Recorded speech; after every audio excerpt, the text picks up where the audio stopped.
Hello everybody, I am Kanan Singh, currently MBBS student at a government medical college, and this is a very important video after NEET 2026. तो NEET 2026 was a pure trouble. देखो बहुत सारी चीज़ें हुई NEET 2026 के बाद, cancel हुआ paper, रीनीट हुआ, बहुत हंगामा हो रहा है जंतर मंतर पर, protest and all this thing. But इसका कंक्लूजन क्या आया है? It's just that NEET will not be same any more. It's just not about the way it will be conducted, but it's also about the pattern, the type of question and the way we have to prepare.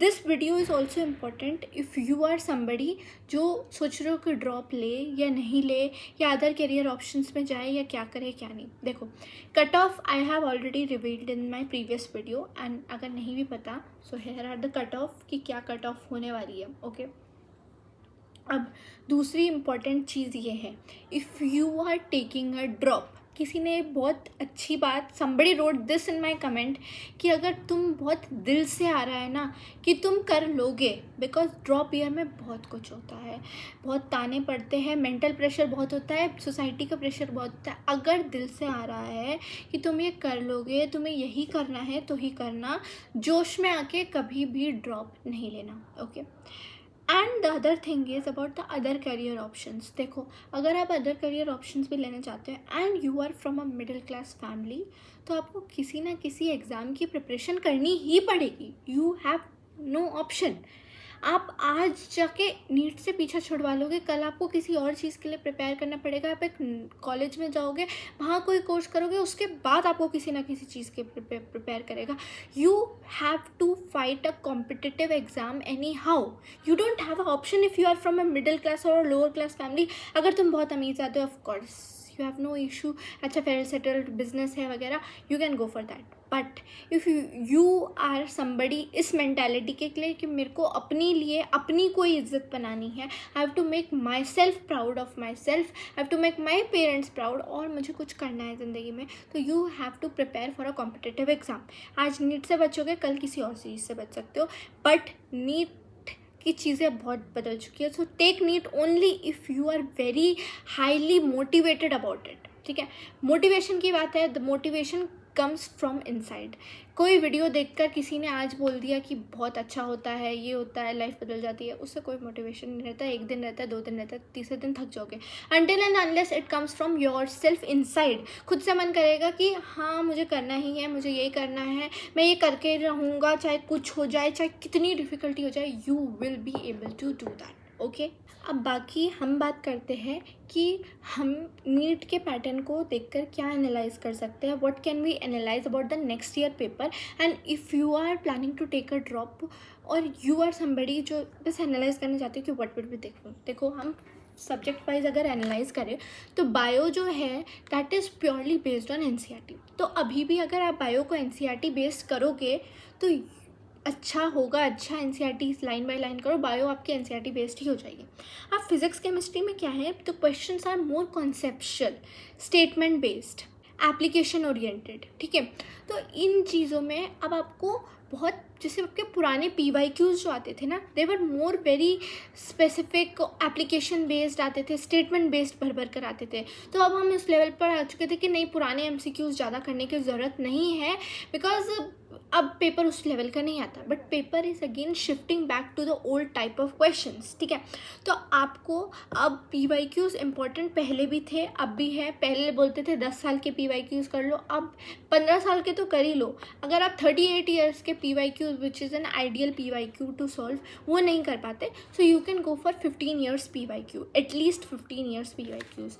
और अगर PYQs की बात करो तो you like कि एक जगह जहाँ से हमें PYQs बहुत अच्छे से एक्सेस हो जाएगी. So I suggest you OSWAL की PYQs which are like very nicely oriented. इसमें सब कुछ इतनी अच्छे से oriented है, like you can see there are revision notes first, और उसके बाद देखा जाए तो इसमें जो क्वेश्चंस दिए हुए हैं उसके बाद उसका पूरा आंसर विद एक्सप्लेनेशन भी दिया हुआ है. तो अगर आप कोई PYQs अटेम्प्ट करते हो तो you will get the answer along with the explanation, and पूरे सारे चैप्टर्स की PYQs in a very organised format है. अब आप PYQs तो सॉल्व करते हो, पर अगर आप ये नहीं समझ पा रहे कि वो किन पर बेस्ड है तो आप नहीं समझ पाओगे. जहाँ तक कि PYQs की बात है, for bio, for chemistry, all the books are available on Oswal and you can actually refer them very affordable. और ये इनसे बेस्ट PYQ की बुक्स मेरे को तो कोई नहीं लगी. Okay some people were asking कि फिजिक्स को हम DC पांडे या HC वर्मा से कर सकते हैं क्या. देखो, HC Verma is very conceptual, ये आपको तब रेफर करनी चाहिए जब आप 11th क्लास में हो, but DC Pande you can still solve. और अभी फिजिक्स में जिस लेवल के क्वेश्चंस आ रहे हैं, you should solve DC Pande. Okay, बाकी PYQs में से रिलेटेड सिलेबस स्किप कर देना. अब आपको देखना है कि आप किस फ्लो में फॉलो करोगे. You should first go for NCERT, फिर क्लास नोट्स, फिर module, PYQs and then test. Test is very very important.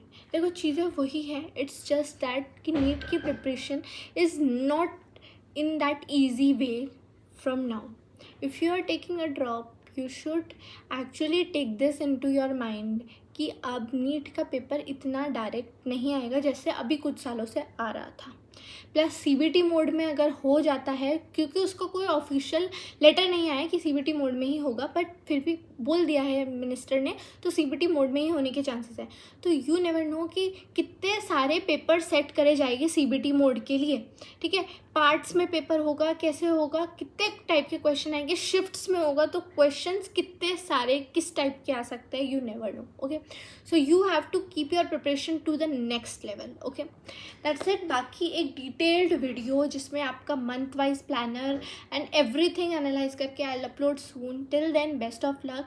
And if you are facing problem कि डिसीजन नहीं लिया जा रहा, ड्रॉप लूँ या नहीं लूँ, या करियर चेंज कर लूँ, या कुछ और पार्शियल ड्रॉप लेकर करूँ, आई सजेस्ट यू कि डिसीज़न एक दिन में नहीं लिया जाता, इमीडिएटली नहीं लिया जाता. Right down your thoughts. आप लिखते हो तो चीज़ों का सोल्यूशन अपने आप आने लगता है. बहुत सारी चीज़ें दिमाग में रहती है तो ऐसा लगता है कि और चीज़ें थॉट्स आ जा रहे हैं. Once you write down your thoughts, चीज़ों का सोल्यूशन अपने आप आने लगता है. And give yourself some time. Okay, आपको 1 वीक लगता है डिसीजन लेने में, it's okay. 1 week is not a very great time जिसमें आप वो डिसीज़न लो. 1 वीक लगाओ, आराम से सोचो, देखो, एनालाइज करो, दूसरे करियर ऑप्शन लेना है, पार्शियल ड्रॉप लेना है, क्या करना है, but take the right decision. Okay, thank you for watching. I hope you like this video. Please like this video and of course please hype this video. Thank you for watching.